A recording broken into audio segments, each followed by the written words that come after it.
Okay, I'll leave the poll open for maybe 30 seconds or so. 10 of you have answered it. Just a couple more so that we can have a tie break.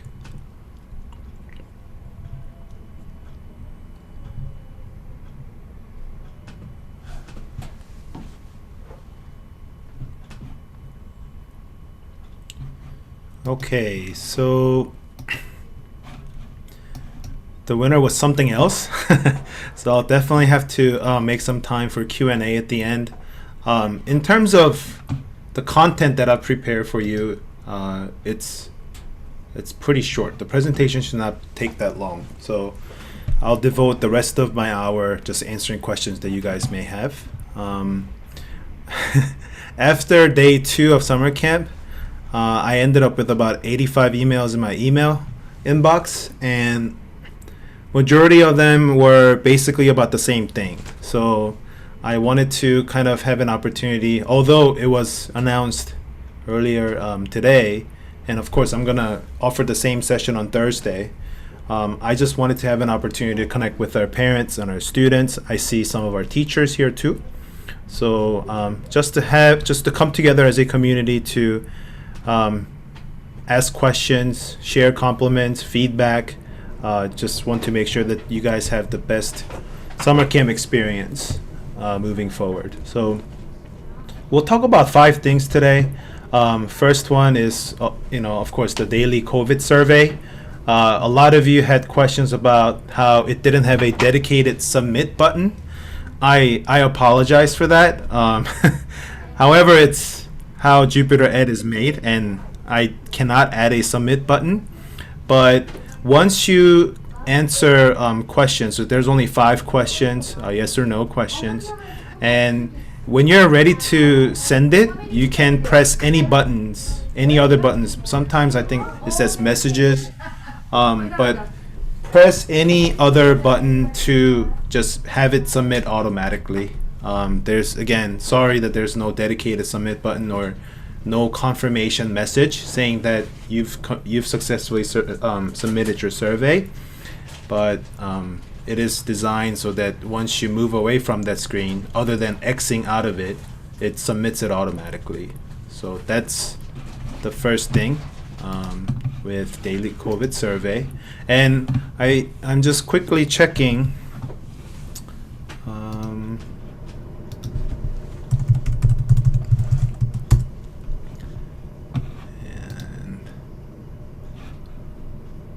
You see all these emails,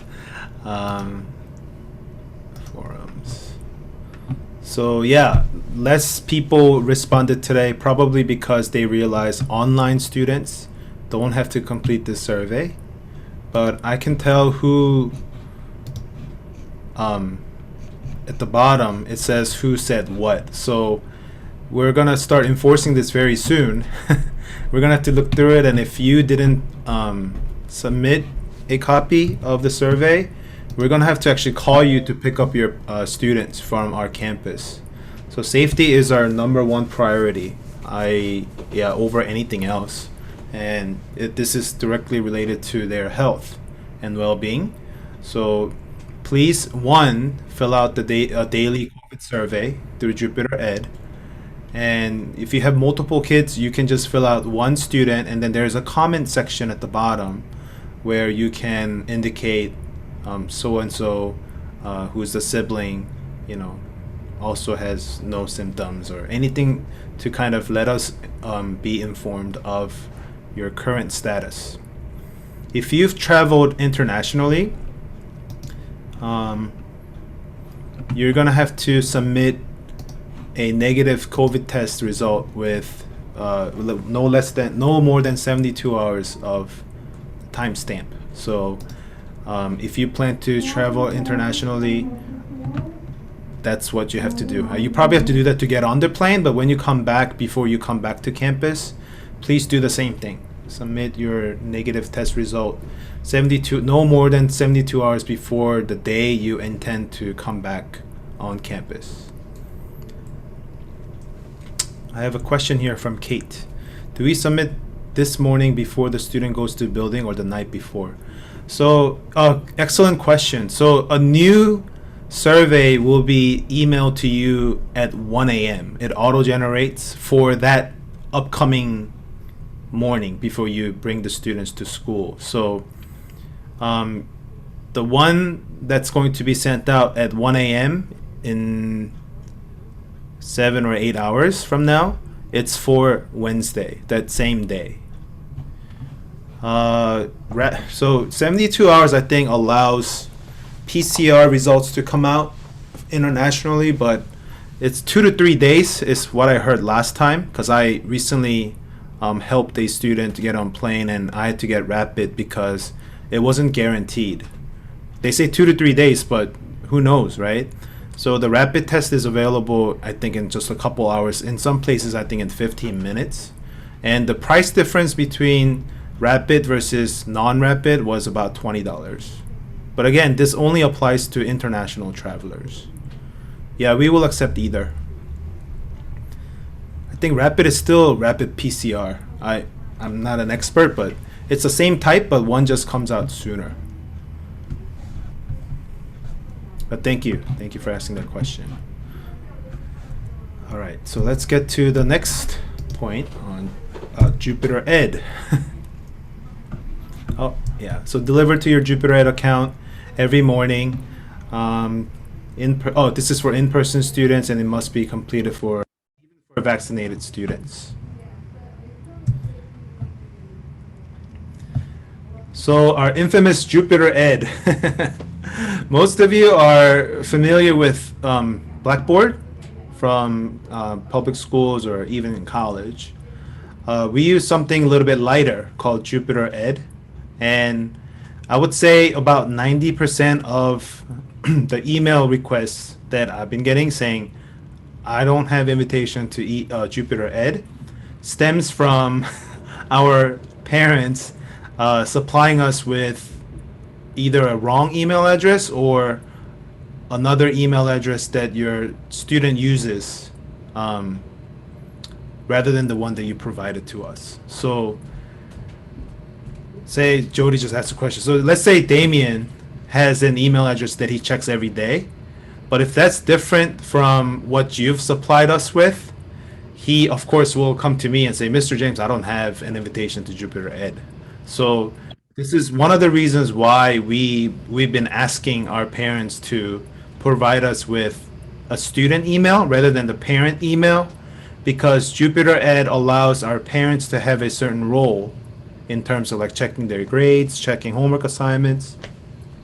But you may not actually submit any homework assignments that your students have completed. So students have their own platform as well as the parents. So students must log into their email to accept the invitation. And if you think that we have a wrong email address for your child, please, indicate that on chat. You can provide us with the correct email address and we'll double check it, or we'll add it to their profile, and then we'll send you another set of Jupiter invitation. So yeah, we will need correct email addresses for everyone, and I think I helped around 5 to 6 different students on the spot here today, and it ended up being, oh, that's my other email that I don't check, or there was a typo. So it is very important for us to have the correct email address for everyone to access Jupiter Ed without any problems. Assignments can be turned in easily, both in person and online. So I would actually love to show you how this works. I'm gonna go to an old grading book that I have. So I taught Korean throughout the year last year. And these are my assignments that I allowed my student to be working on. So of course, we don't have this entire semester set up. I asked our teachers to actually keep up with at least 1 week's worth of assignments, quizzes, and tests. That is not the case right now for a lot of our teachers because this is our first week.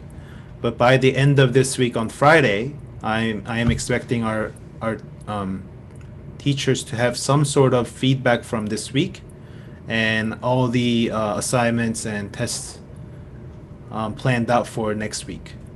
So, in essence, I would love our students and even our parents to peek in every day.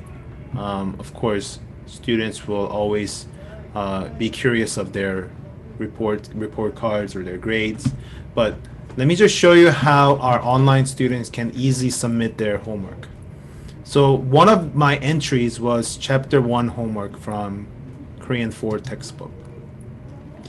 And I didn't provide any directions here because I was communicating this with the student in a separate email. But you would most teachers will have their detailed directions here on how to solve it, right? Or if something was attached, that they can download it here. But what the students do is they can also, when they're submitting their work, they also have this button called attach, and you can attach any files from PDF to document files, whatever students have used, you can attach it, and it kind of looks like this on the teacher's perspective. So this was a textbook that we used, and when students attached what they've done, this is sort of what I see on my end, and this is for my teachers that are here tonight. If you want to print this, you can, but I didn't see the need to print what my online students were submitting to me, because I could just write on this if something was wrong or something was right. I mean, they have different colors, and you can even type something. Please redo this page. So online students don't have to scan or upload. They can just take a quick picture and submit it as an attachment, or if they are just writing essays, they can directly, if they finish writing on, say, as a document file, that also can be attached at any time. Also, this is for our parents and the teachers.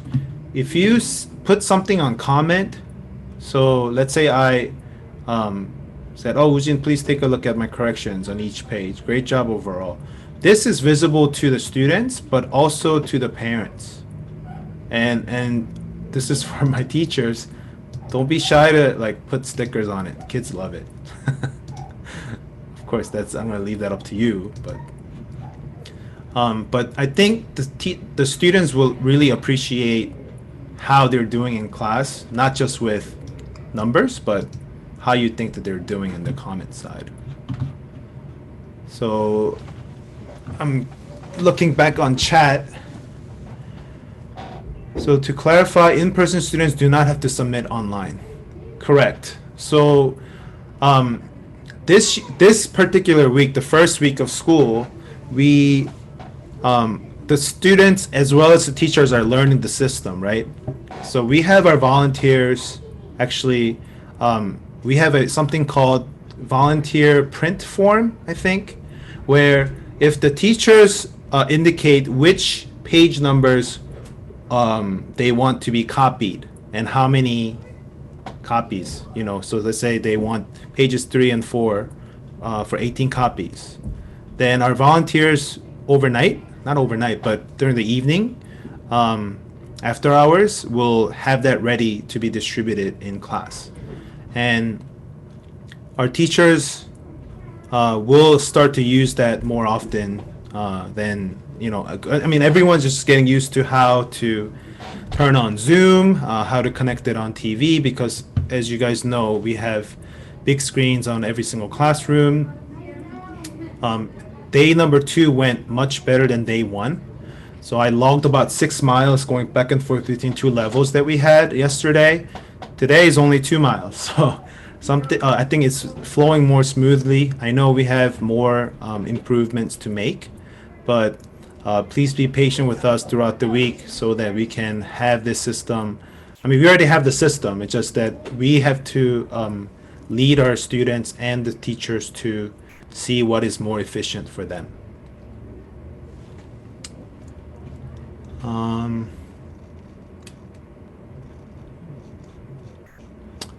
I did not see a comment about Owen. Owen Pan is online student. So yeah, so again, this is a case where teachers probably marked Owen absent, not knowing who Owen is. We have our roster, but I think teachers are learning who's actually taking classes online versus that are here, and that's another area where we can see improvement, where if we can actually provide them with a class roster with the indication of who's online and who's present.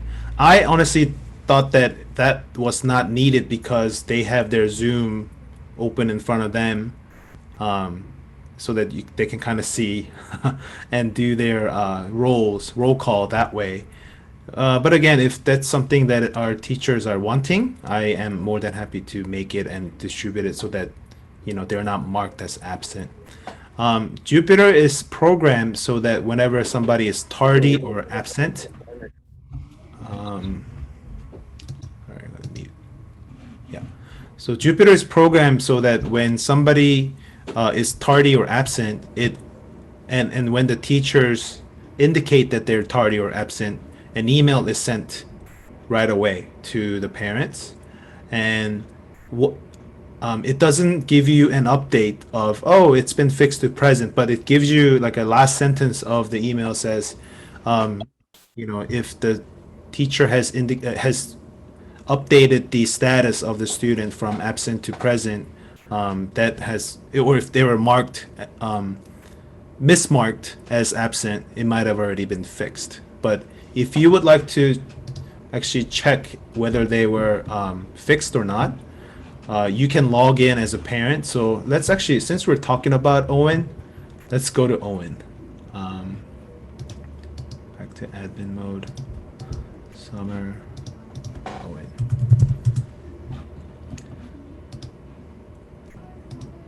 So this is how Owen's page looks like. Or actually, since it was Owen's father, Kevin. So this is how Kevin's screen looks like when he logs in to Owen, and he has 2 students with us, so he can check Owen or Luke. And I call this the hamburger menu, but if you click on this and you see classes that Owen is enrolled in, and attendance was marked absent here, and I guess we better fix this right now. Doctor, can I talk? But my point is today he doesn't have social studies, so I just not sure what happened. Oh, yeah. If social studies was on Mondays and Wednesdays, and I'm not sure, maybe the teacher misclicked it. I'm not sure how. Okay. Mhm. Yeah, but let me fix it before I forget.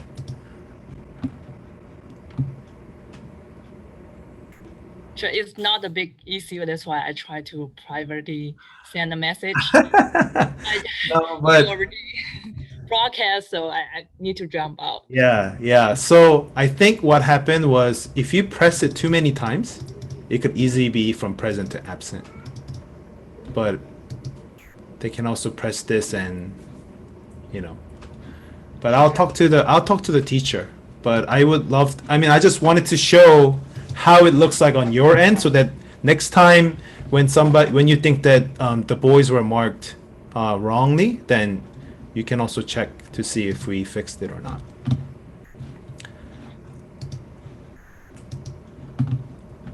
Okay.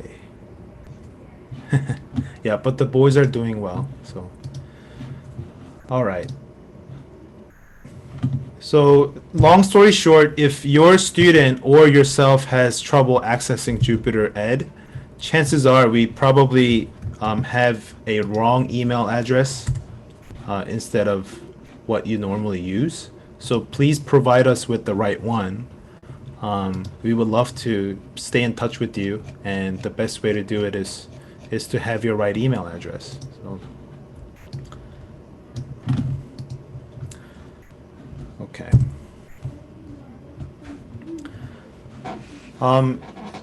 I saw a couple of you having trouble accessing the vocab quiz. I know that okay, the difference between Jupyter Ed, right answer, oh my gosh, like I'm so lost. I understand.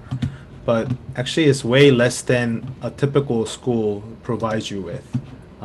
The number of different applications that you can use. But let's actually show you how you can access right answer. So this is our website, our Best Academy website. And these buttons at the top are the ones that you probably should be using every day. So if your student is enrolled in our coding program in the afternoon, you can press the BSD button. Your children is already enrolled here for enrichment and GT. But RA stands for right answer. And this is what we use to administer a vocab test. If you're a first-time user, you're gonna have to register. But even when you register, if it is not the email address that you provided at the time of registration to Best Academy Summer Camp, it's not gonna recognize you. So if you're not sure, or if you want to update whatever we have with the one that you look at the most, we are happy to do that. It's just that I'm getting very tired of students coming up and say, I don't have access to right answer, I don't have access to Jupyter, and then later find out that I had a wrong email address all along. So once you register once, then you don't have to register again, and you will just input your email and then your password. Now, right answer also has parents and students' emails separately. So if you've used your parents' email as your students, then there's no way for you to check how well they're doing.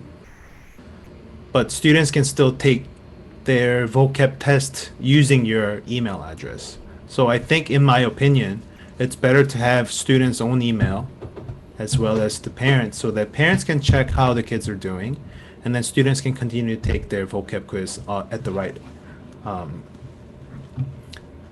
right spot, at right answer.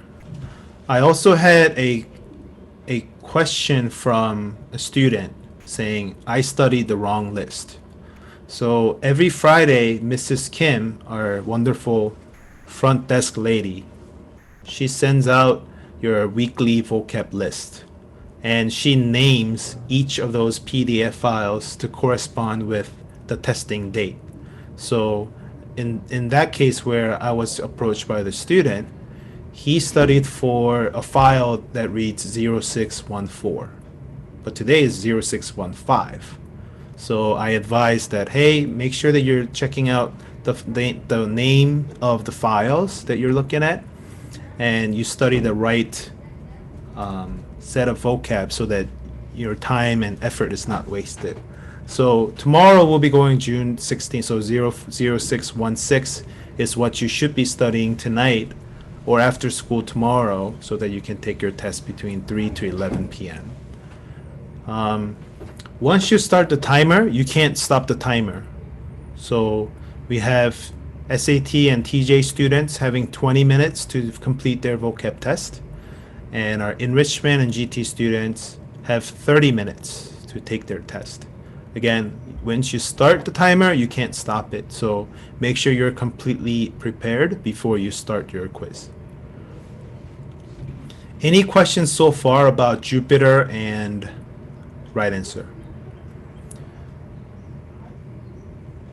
Oh, Kate, another great question. After. So vocab quizzes are only available from 3 p.m. to 11 p.m. and they'll study the 0616 tonight or tomorrow after school, and then they'll start the quiz. But don't have them wait until 11 p.m. Okay, question from Ocean. Is Jupyter Ed where online students get their class materials? If so, it would be nice to have class materials uploaded prior to class next day. Agreed, 100%. Right now, online students don't have class material, in-person students have. Social studies. Yes, Mr. Liu, I am 100% in agreement with you. And this is where I would actually ask for your patience for a little bit. our teachers are instructed to do so. So they're supposed to keep up with at least 1 week's worth of classroom as well as homework materials. So by end of this Friday, they should have everything for next week up and ready to go on Jupyter. This is our first week, and teachers are inputting as they go. So again, I apologize that it's not ready, up and ready right now, but I've been speaking with all of our teachers to be proactive about doing that this week as well. But they all know that by this Friday, they should have their lesson plans up and ready by for the upcoming week. So I hope you can be a little bit more patient with us. My student was not able to take a vocab quizzes for yesterday. Is there a way for her to make up for that? Unfortunately, I mean, the short answer is yes, but it's such a pain in the butt for us to go back and redo that. If the student, really put in the effort to take it, we can try to do that, but it's a lot of work on our end. So let us know if the student absolutely wants to take the Monday one, and I will try to make it happen. So I'm not in charge of the right answer. It's actually Mr. Moon. So I'm not an expert in this area, but I certainly want to learn more about it so that I can assist the parents directly too. So there is a makeup quiz available, but it's a little bit difficult for us to go back and change that. What happens if they forget to take the quiz on the day that it was due? So then they lose that quiz. So if you log in tomorrow, you won't be able to see the quiz from yesterday. And our goal is to, there's no penalty for not completing a vocab quiz per se. However, we do believe that these vocab quiz, so we handpick these vocab words, right? Thinking that you've signed up your student to make sure that they get the best sort of education, a summer school experience.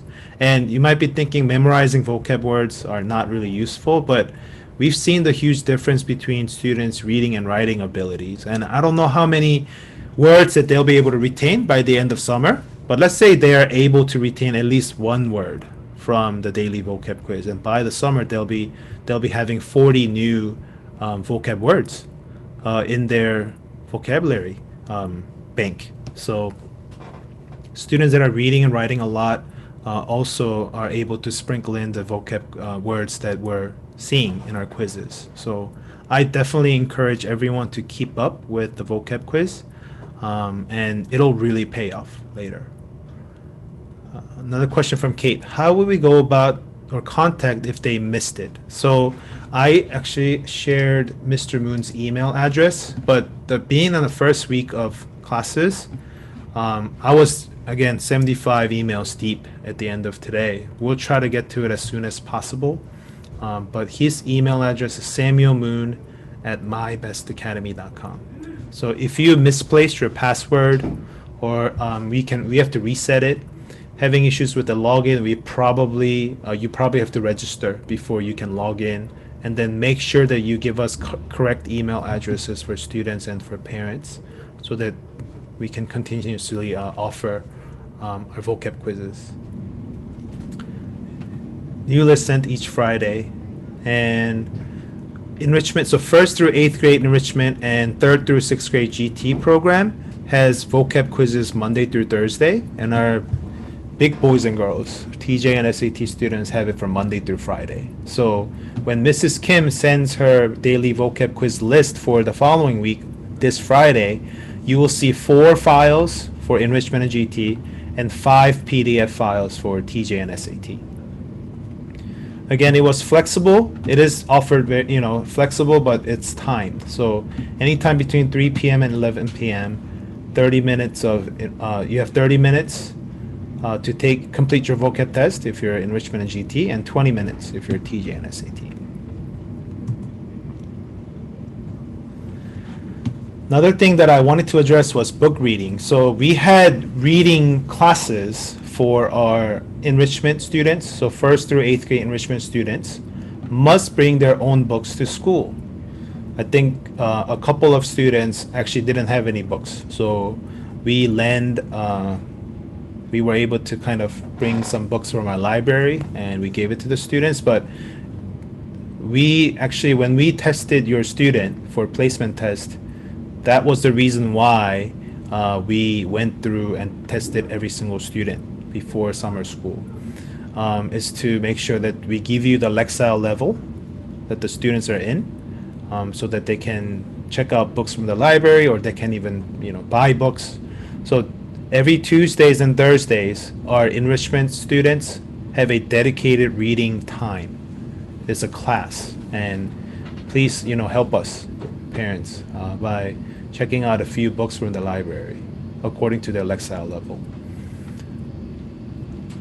And yeah, it applies to everybody. Bringing books to read is highly encouraged for everyone. So I know that there are some time in the afternoon when the kids are waiting for you to be for you to pick them up.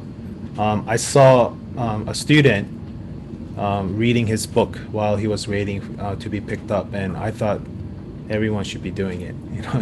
He's already a good reader, but I feel like students that are not reading enough tend to not read. But I really want to change that. I really want to break that mold this summer and emphasize the importance of reading for everybody.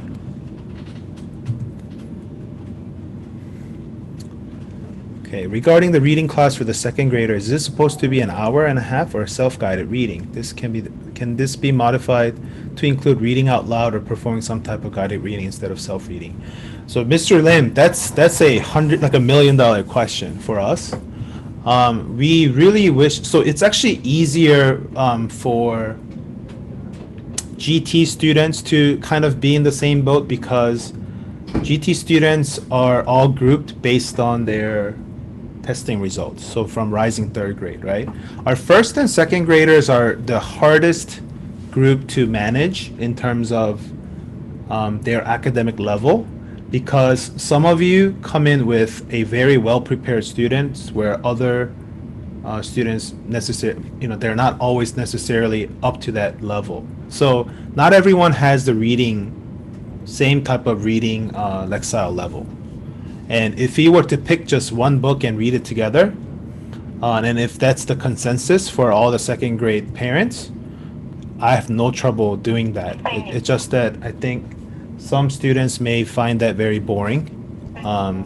And this is another reason why we introduced the accelerated reader when I was testing your child, so that they can spend the 2 hours reading.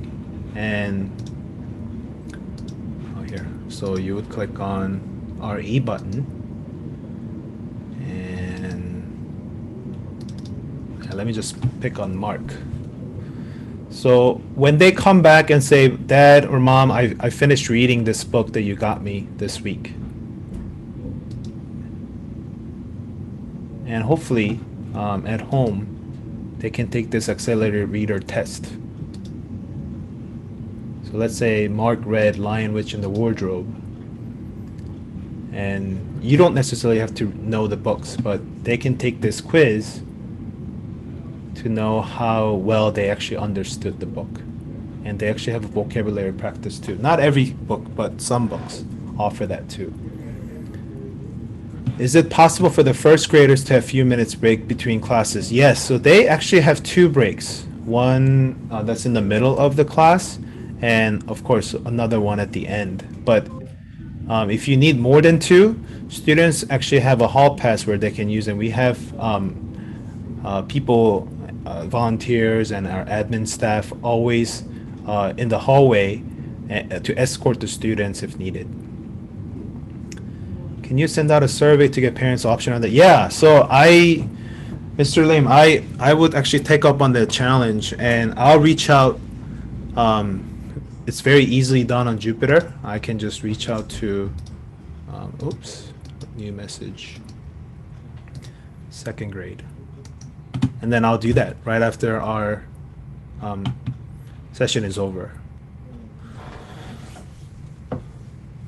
Extremely disruptive, and appear that children were not actually reading and were being extremely off topic. So yeah, second graders being second graders. But if we think that we choose one book, and if everyone can bring it, and if everyone is actually using the same book, what we can do is our teacher can probably just share her screen, because we do have a big screen in that classroom.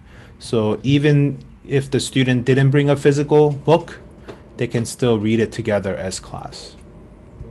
So I'll definitely do that after our session.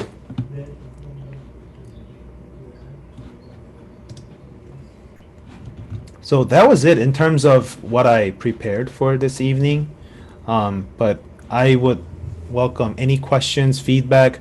I know, Mr. Liu, you were very disappointed on the first day, and I personally took that as a challenge to change that. I mean, I asked for more patience because this is our first year doing a hybrid camp, and we never had to think about students that are connecting online and in person at the same time. And we did our absolute best to prep our teachers as well as our classrooms themselves. We purchased, 20 more TVs and 20 more laptops so that in-person students can see, hear, and communicate with online students, and vice versa. I wanted online students to talk to, and be friends with students that are here in person. And I personally witnessed something that I thought was very heartwarming, where during lunch, I think it was third grade, one of our third grade classrooms.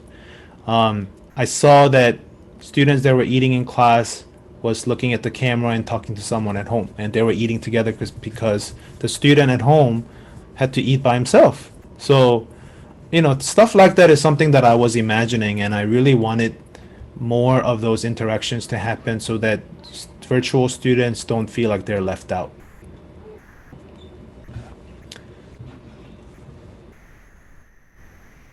So, Mr. Lim, I'll definitely get that done. I have a question from Mr. Peng, or Miss Peng, or Warwag. Can you talk about the interest club? What is the charge? What is Challenge 24? So our afternoon club activities are offered to you for free. And students can sign up to 2 club activities, I believe.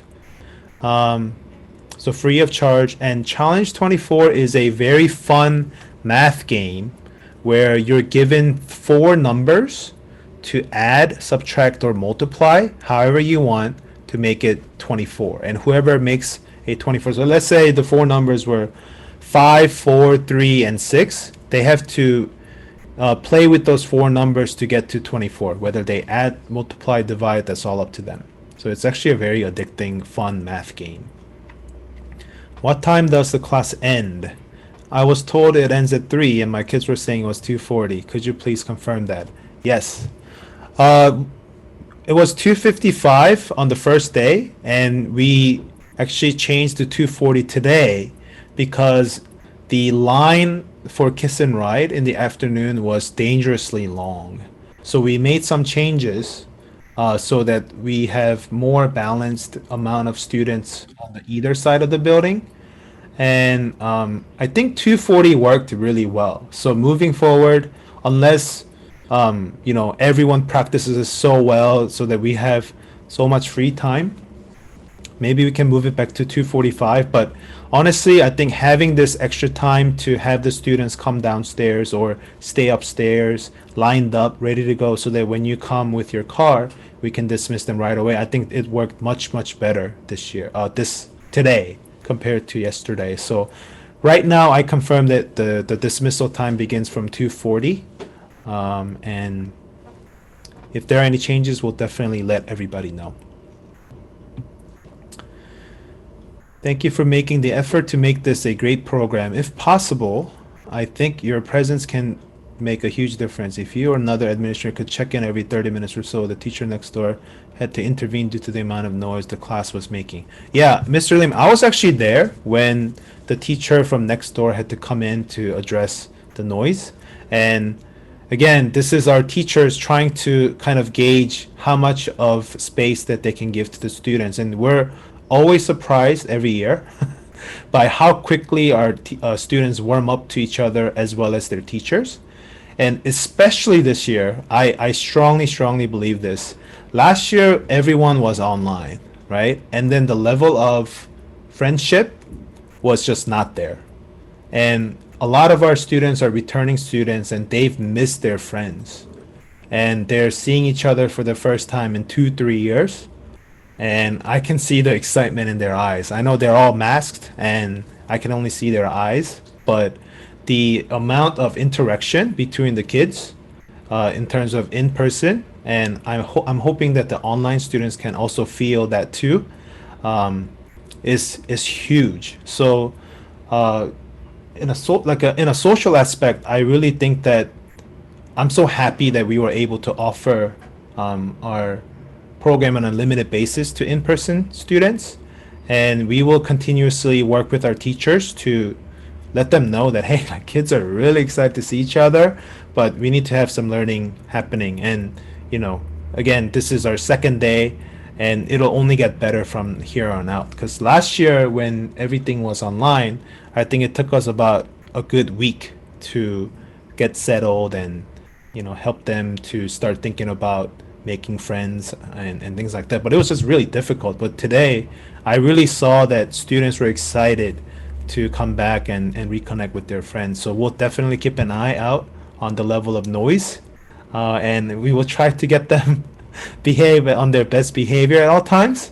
But I can't promise you that that's gonna be all day, every day kind of deal, because kids are gonna be kids. So. It's hard for online students to concentrate, feeling left out if teachers rarely interact with online students. 100% agree with you. Teachers definitely need adjustment to handle both in person and online. Yeah, so when we hired our teachers, they come from public schools where they have 35, 40 students in a class, and they can handle them, right? But I think once the thing that is different about Best Academy is the way classroom is set up, where we have the big screen with a dedicated camera so that students at home can also interact with people that are here in person. And that's the biggest point that I made with my teachers, that hey, make sure that you're addressing the online students, because I don't want them to feel like this is a broadcasting situation. Like, I want this to be an interactive space for online students too. And although they had that hybrid teaching experience from public school, they never had to do that. They always had to just prop up a laptop and it was just broadcasted. They didn't have to come and actively help students that are here at home. So it's an adjustment that the teachers are definitely making.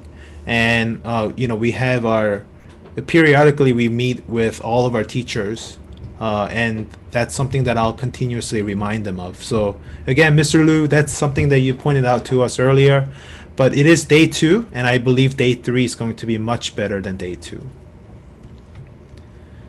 Regarding COVID protocol, what happens if a student teacher comes to a school then finds out that they tested positive? Yes, so you actually email this to me, Ms. Jody, and I would love to address this too. Will the school notify just the class affected? Will the class and siblings can then SP to quarantine? So yeah, so let's say we find out that there was a positive case from a classroom, we immediately have to contact the local health department, and they'll start contact tracing, and then they will let us know if we can stay open, if the entire school can stay open in person, or if everyone has to turn into online for a period of time. If we are able to stay open, they will contact trace and determine who has to be quarantined for how long.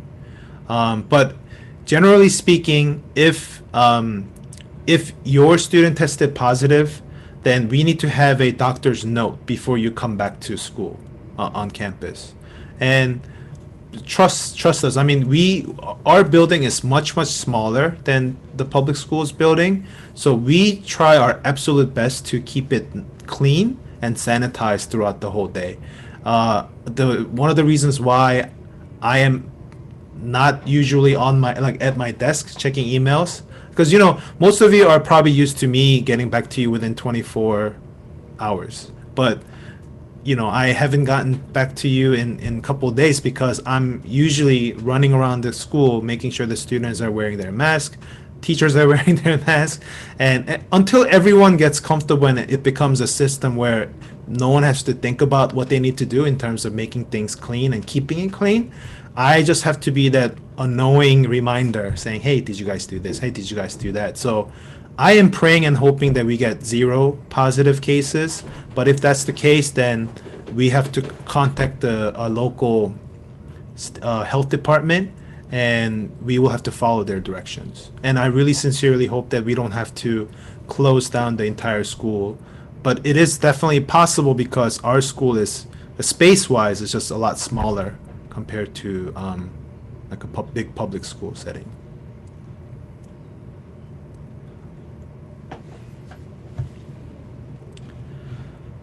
Okay. I know, Mr. Liu, you sent this as a direct message, but I would love to address that publicly. So, other than English and math, why other class, APMA, so applied math, social studies, and reading, has no teacher guidance?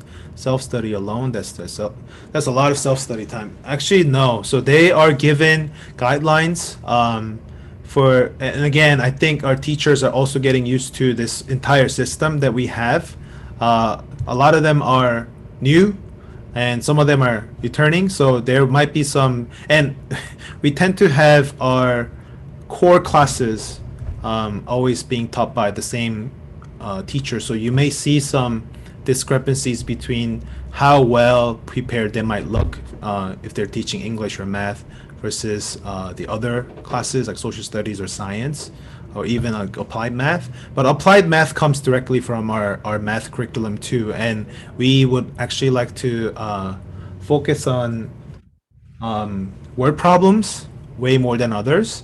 So again, this is something that we will make improvements, and you will see the improvements from our teacher side. If they have to think, if they don't have to think about what to press on Zoom because they're so used to using it, then it impacts their level of teaching way less too. It's just that for the first 2 days, the teachers are getting used to coming into the class because we really made it so that we made a lot of effort so that the students don't have to move around every period. Because last year that was the case. Last year we had our teachers just start their Zoom classroom and stay in the same room the whole day so that students can come in and out.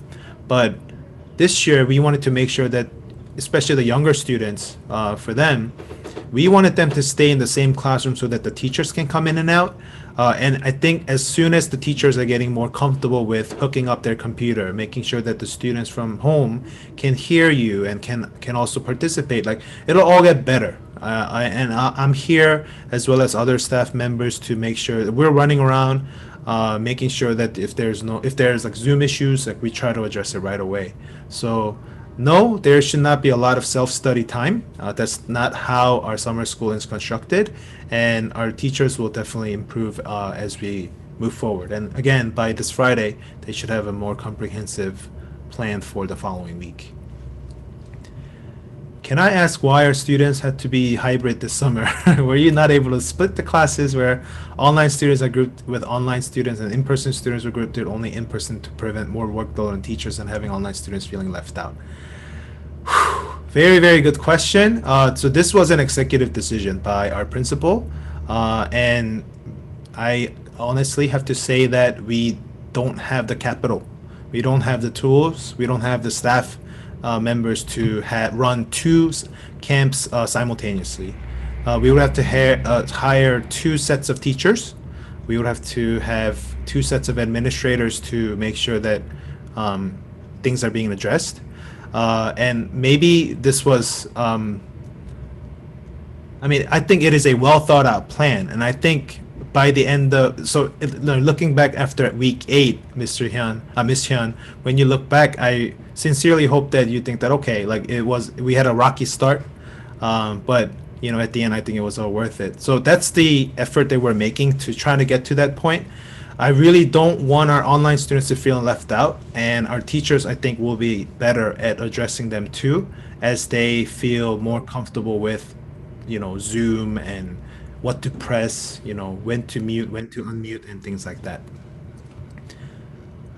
If we ask another parent to pick up my son occasionally. What do we need to do?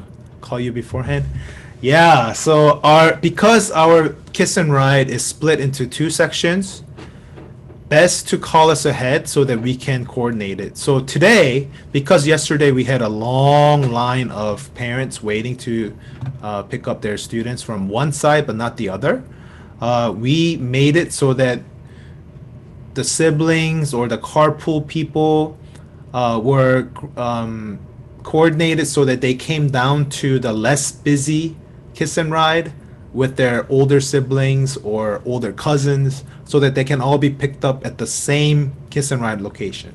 I would hate to put you through a waiting line on my kiss and ride and then have you guys go to the other side and have more time waiting for the students. So give us a heads up so that we can grab the student from upstairs to go downstairs with their older or other carpool students, and it'll just make our kiss and ride and dismissal time more enjoyable.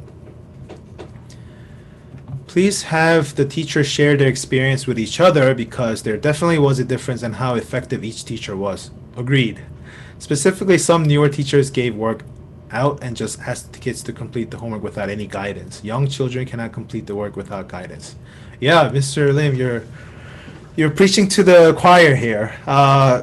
And that comes from the experience, right? And yeah, we're gonna regularly meet with our entire teaching staff. And of course, they're gonna share their pointers. And because we went through the online experience last year, our administrators actually have a lot of good pointers for the teachers, but we don't have the patience and the skill set to be patient with them and teach them, all day, every day. So I sometimes walk in as a substitute, and I can pull my weight on that. But teachers are made to teach, and we're asking them to be an IT person at the same time here. So again, I hate to use the same answer for everything, but as we progress through this week, I sincerely believe that our teachers are going to think less about the IT side of things, and they can start focusing on the teaching side. So it'll definitely improve over time. Yeah. Ms. Hyun, thank you. Today's pickup went so much better. Yay! Yeah. I thought so too. And I would love to keep improving, and I would, I'm addressing, I guess, the same thing on Thursday. But I sincerely thank you guys for showing up tonight. It was a very short notice in the morning, and I see the numbers going between 20 to 22. And I'm actually recording this session too, so I will have it available on YouTube later on. Yes, so Jody, I actually instructed our teachers to have classwork and homework uploaded as different entries. The reason for that is because let's say Evelina takes a vacation for a week, but she still wants to do her homework. She can still log into Jupyter and see that, okay, that's classwork, so I can't do anything about it, but that's homework because it says HW. So then I can work on that if I want to. So you might be surprised of how many parents would actually have their kids attend their classes while they're away in vacation. So we wanted to have a system where students can easily distinguish between what they need to do and what they cannot do. And I think one of the ways is to indicate that on Jupyter Ed, whether it is classwork or homework. And I'm happy that my teachers are following the direction, because last year we didn't really have the CW or HW, and students were actually confused on what they should be working on. Again, we actually, the administrators, pat ourselves in the back today on day 2, because it really, I think, went much better than the day 1. But I do know, especially with our online parents, if your child still feels neglected. I mean, just today, during art class, I saw how Miss Han was going back and forth between students in person and students online, and they were able to make some neat, mobiles, I think, on paper. It was just origami, but I saw the effort that the teachers were making, and right now it might not be adequate. I'm just being honest with you, and it might not be adequate right now. But again, the less time and effort they spend on being the IT person, their awesome teaching abilities will come to fruition, and I think it's gonna come way sooner than later. So, Eliana, for email updates, you can send it to me because I can update Jupiter Ed right away. Best Academy. Sorry, I gotta make sure that I give out the right email address for me. James Lee at mybestacademy.com. Today was definitely better than yesterday. Thank you for that. Is there any news on the internet issue for the coding class? Oh yeah. So Ethan is one of the lucky ones that didn't run into internet issues because we have enough bandwidth for our regular day, but we didn't think that the bandwidth that our Chromebooks that we use for coding would require more than what we anticipated. So long story short, we are upgrading our speed, but they said it's going to take 2 business days. So I'm hoping by later this week or by even definitely by next week, everyone should be able to jump in and start coding. And the wonderful thing about our coding program is that your son Ethan can move as fast as he wants or as slow as he wants, and we have a lot of great projects from making their own eye chart, from making your own website. So I have a really fuzzy story on this. I had a 6th grader who used our BSD coding platform, and she was actually concerned with the amount of dog poop that was accumulating in her neighborhood, right? So she used the she used the skill set to build a website similar to what she was taught here, to create her own website, to make a website that is usable for all of her neighbors, to indicate the popular pooping spots for their dogs. And with that, they were able to raise enough funds, like through GoFundMe, to install plastic bag dispensers on those popular spots. And they were able to solve a real life issue with stuff that they learned in one of our classes. So I have very high hopes in achieving something similar to that with Ethan and other students enrolled in our program. And another thing that I love to brag about our coding program is that, let's say Ethan is ready to go off to high school or even in college, right?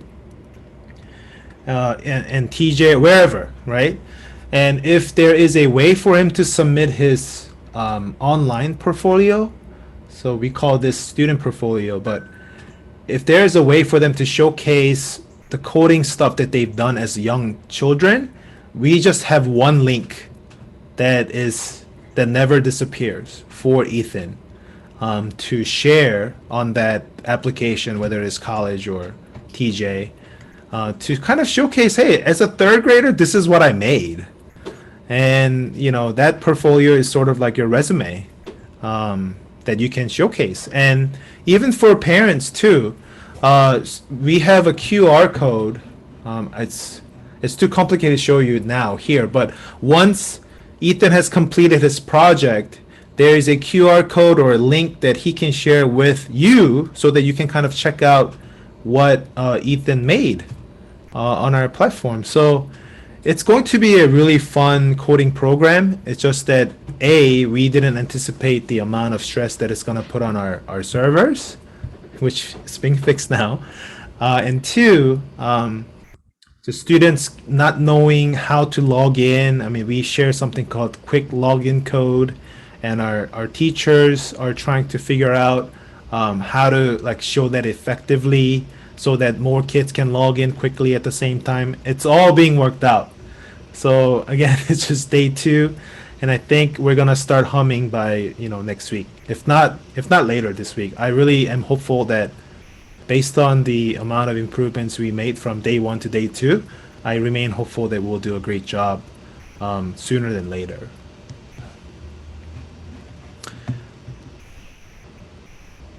Oh, okay. Another issue is that online students are hard to look at what teachers are presenting in class. Are you talking about what the teachers are saying or what the teachers are showing? Or is it both? Showing. Okay. Yeah, so it came down to some lighting issues for me today in one of the SAT classroom. So students at home were sharing with us that they can't see what the teacher is writing in their whiteboard, and it came down to propping some thick books underneath the laptop to kind of eliminate the lighting issue. So teacher was staying in the middle of the class, back facing the camera. Yeah. Again, that's something that our teachers have to get used to, like looking back to check on our online students. And I've actually gone over this multiple times during the orientation that our teachers had.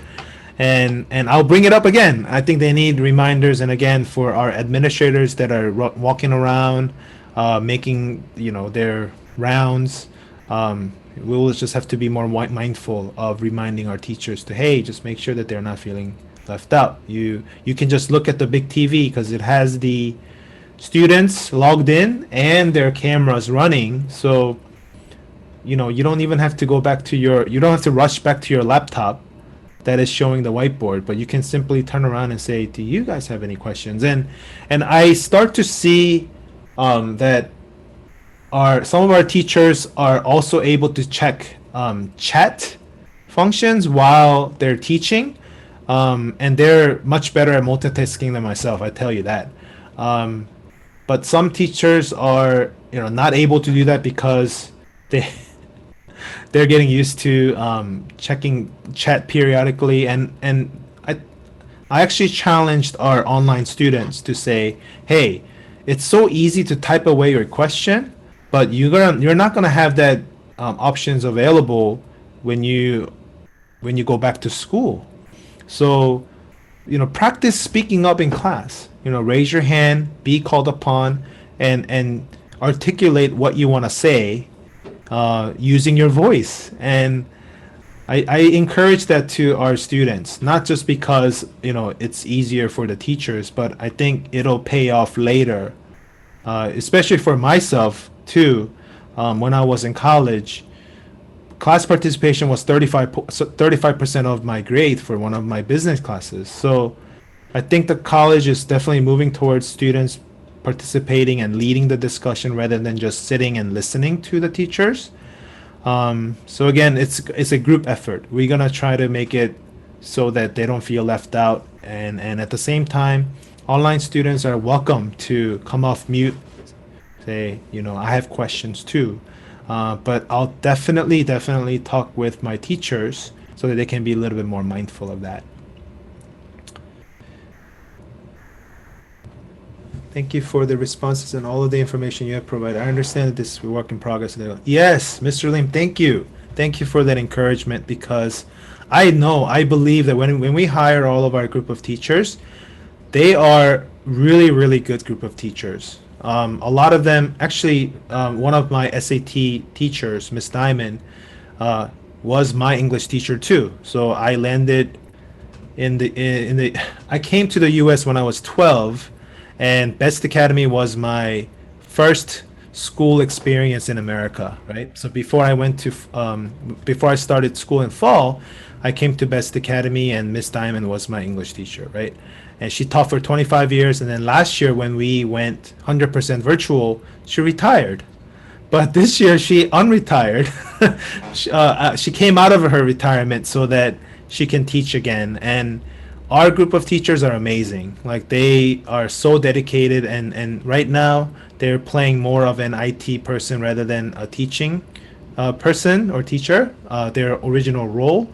But again, it's only going to get better because they will know what to do. The routines are gonna come.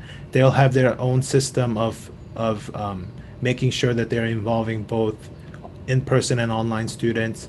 And I'll go even further to say that we're paying a close attention to what the Virginia governor is saying about distancing, and if all the restrictions are lifted, I would love to provide the opportunity for our online students to check us out in person. Of course, only if you feel comfortable, right? But I would love to just allow our students to experience what I experienced as a sixth grader. And I came back to Best Academy every summer, leading up to 12th grade, so 7 straight summers. Went off to college, and I actually taught 1 year as an intern. I think it was my second year in college, and then as I am pursuing my doctorate degree, I needed somewhere to work and be very comfortable with, and Best Academy was one of those places where it's not just a workplace for me, but I really want everyone to have the experience that I had, and some of the teachers that we have from a long time ago are still with us, and I think it really speaks volume to Dr. Lee and Mr. Moon's effort in making sure that Best Academy is indeed a Best Academy. So it's APMA for students doing homework on their own, teaching students how to solve math. Today, Ocean was working on his own. Yeah, so that won't be the case moving forward, Mr. Liu. Applied math is actually one of my favorite classes because it is really an application of the math curriculum that they're taking from for the other math class. So while we go over whatever the math that they'll be learning next year for their math class, applied math supplies them with more complex and more fun, more engaging problems to reinforce what they learn in math class. So that will change. He's not going to be working on his own. Can you tell us about Friday? Are the kids going to the pool this Friday? How deep is the pool? Do they have life vests? Yes, Michelle, I hope you're doing okay. I know you're a teacher yourself, so this Friday, that's a homework assignment for me, actually, Michelle. I am guessing that 1st through 4th graders will go to the pool first this week, and 5th through 8th graders will go next week to the pool. But don't quote me on that yet, because I think we're gonna send an announcement out by tomorrow. But as you know, our normal class hours, so our typical class lasts about 55 minutes with a 5-minute break. But on Fridays, instead of 55 minutes, I still have to cheat for this. They are reduced to 40 minutes. So we'll save 15 minutes every period so that they'll have at least 2 hours and 40 minutes of movies or swimming. So if you don't want your students to participate in the swimming pool activity, you can come as early as 11:40 to pick up your child or children from our campus. If you want them to participate in the swimming pool activity, please make sure that you've turned in your transportation agreement, that because we can't social distance inside the car, so we ask for your permission to transport your child back and forth. So, and if you don't know what I'm talking about, it's actually under our welcome package. It's the last file on our welcome package. You can digitally sign and return it. It's very easy. The pool have multiple sections, so it is actually it has a ramp from outside the pool, and kids can kind of gradually walk into the pool, right? And we have myself as well as a couple of other teaching assistants to jump in the pool together with the kids. I actually won't be jumping in, but I'll be there in that entrance area so that little kids don't get into they don't get too deep into the pool. But the general playing area is 3 feet deep, and students must pass a swimming test in order to go on the diving pool that is 12 feet deep in. So generally speaking, it's 3 feet. And for first and second graders, or I guess for smaller children, they have floaties, like a life jacket, so that they can stay afloat. They also have noodles and other things to grab onto if they want. But I'm gonna be there personally with the kids, and I'll make sure that Bella comes home safely. Okay, any other questions? Wow, it's already 6:15, but I'm here until you guys feel satisfied with the information that was given.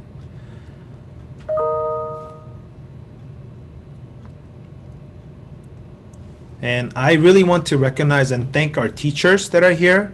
I told them that this is optional, and I see, at least three.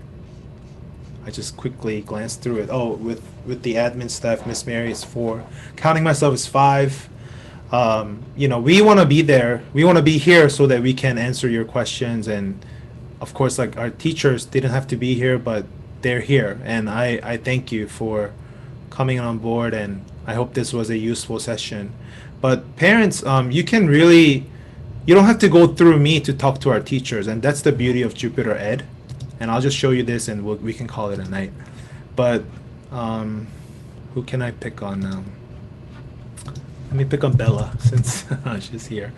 So log in. So this is actually, so Michelle, this is how the parents Jupiter Ed looks like. And you probably have a bunch of messages. And thank you for keeping up with them, because if these were lit up, then that means you didn't read them. But thank you for keeping up with our emails. You can actually send a new message, and we have a list of our teachers here. So you can reach out to them directly without sharing your personal email. And the directory has Mr. Chang uploaded his picture. I uploaded my picture. But yeah, we have the directory here, and you can reach out. I believe we have our roles here too. Assistant director, assistant principal, principal. So feel free to reach out to us. I mean, we would love to receive feedback, and just to make sure that you guys are feeling comfortable and confident that learning is going to happen this summer. And I really do believe that this hybrid effort really did have a rocky start for day one, but it is coming around to into a greatness. I really think so. So yeah, so the COVID form, so I'm not really completely used to seeing the messages. Oh, here. So yeah, so it doesn't have a dedicated submit button, but when you answered it this morning, and then I don't know what you pressed, but I usually press messages. Don't press unsubscribe. Press messages, and then it goes back to your inbox and it auto submits. So you have yours submitted this morning, and then if you want to just make sure, you can open up what I sent, and that's the recorded answer that you've provided to us. You will see your new COVID form for tomorrow at 1 a.m.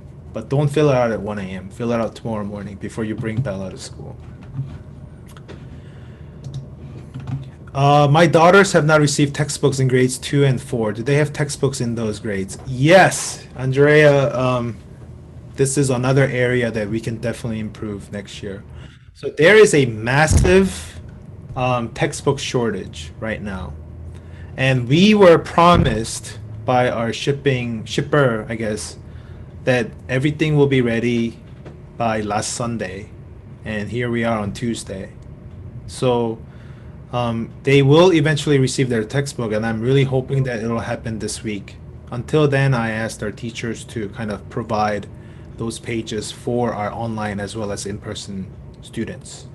And I'm gonna have to remind our teachers again to utilize the copy request form so that our volunteers can provide as many copies as they need for our teachers. So they don't have their textbooks in today, and I apologize for that, but they will receive it as soon as we receive our shipment from our textbook companies. Thank you for the encouragement, Miss Hyun, and we promise you it's going to get better from here on out. Is it correct that for online students, class ends at lunch on Fridays? Yeah, because they can't they can't swim with us. And there's no PE for, so if they're in GT, you didn't have PE to begin with. But our enrichment students, first through eighth enrichment students, online students, there's no PE link for that. So you will have a shorter day on the day when you have PE from Monday through Thursday, one of those days. And then on Friday, we're going to the pool, so you're going to be dismissed early. I had a question from a parent earlier that can I still bring my student to the pool? The answer is yes. But don't bring them to the campus because COVID survey, unless you've filled out your COVID survey. But you can definitely join your friends. We go to Audrey Moore Rec Center, which is a 5-minute drive from Best Academy. And if you think that, oh man, like I had a question but I just totally forgot to ask, reach out to me. Send me an email on Jupiter, or you have my email address, and I'll do my best to address it as soon as possible. Students just get dismissed early for days they have PE. There's no link for PE. And honestly, Mr. Liu, we actually thought about dismissing online students early every day, but we wanted them to be part of everything that is physically possible here. So we have the art link, we have the coding link, we have the afternoon programs. We will try to have you involved as much as possible, but we just can't have PE with online students. Yeah, we can't lend swimming suits or anything like that, so please bring them with you. Towels, and you can shower too. So after swimming is finished, I go into the men's locker room, and then I usually have the students quickly shower. So towels will be very helpful. I haven't been there since 2019 when we went last time, but if you can actually have a couple of quarters, I believe their lockers is 50 cents to use, and it's a big locker. So if one person brings it, we can pretty much use like 5 people's belongings. But we also have bleacher seats right next to the pool area where we use it, so kids don't have to use the lockers, but some students just demand on locking up their stuff, and they would need some quarters to do that. Also, after our swimming session's over, when we bring our kids back to the main entrance, there are vending machines, and I'm surprised by how hungry the kids get after swimming. So if they want to vend, like chips or drinks, they can. We're not going to spend 20 minutes vending, food from the vending machine, but they do have that 10-minute window where we're waiting on the girls, or we're waiting on like couple of students that are taking their time. But we will be back on campus by 3 at the latest. Actually 2:45, so that we can be dismissed on time. So the pool kids shouldn't bring time. Yeah. So, but Miss Warwag, I have to make sure that it is indeed our 1st through 4th graders that's going to the pool on Friday. So I'll do that, and then I'm gonna write this down so I don't forget. Pool situation and 2nd grade reading survey. So if majority of the parents want to read the same book for maybe it's 1st and 2nd grade, we will make that happen for you.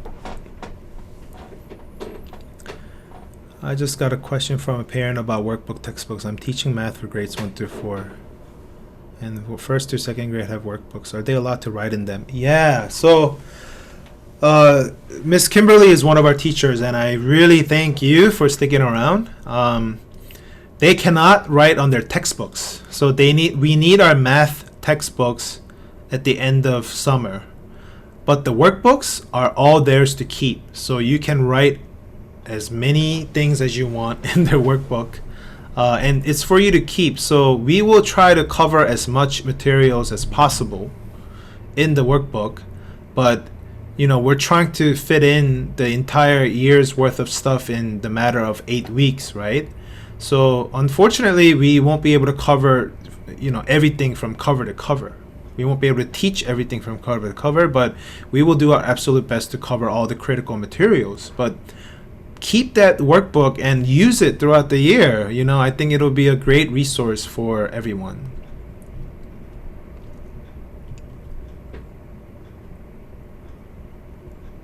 Any other questions?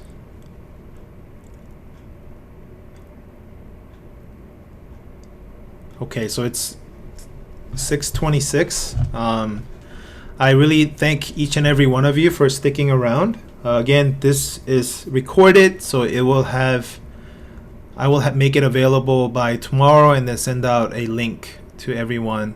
But the live session will again happen on Thursday, and maybe by then I'll have more good news and things to be complimented for rather than improvements or feedback. But I appreciate everything that you guys are sharing with us, and we want to make sure that we provide the best summer camp experience, and it is my personal mission to make that happen for a lot of these students, because I had a great time attending Best Academy.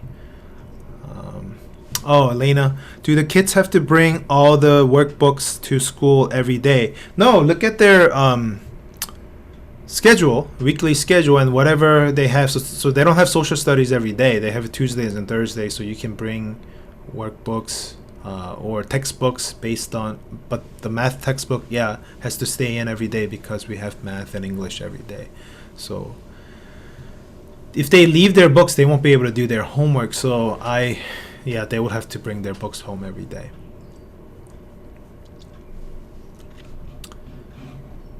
Okay, so I will stop sharing, and we'll also stop recording.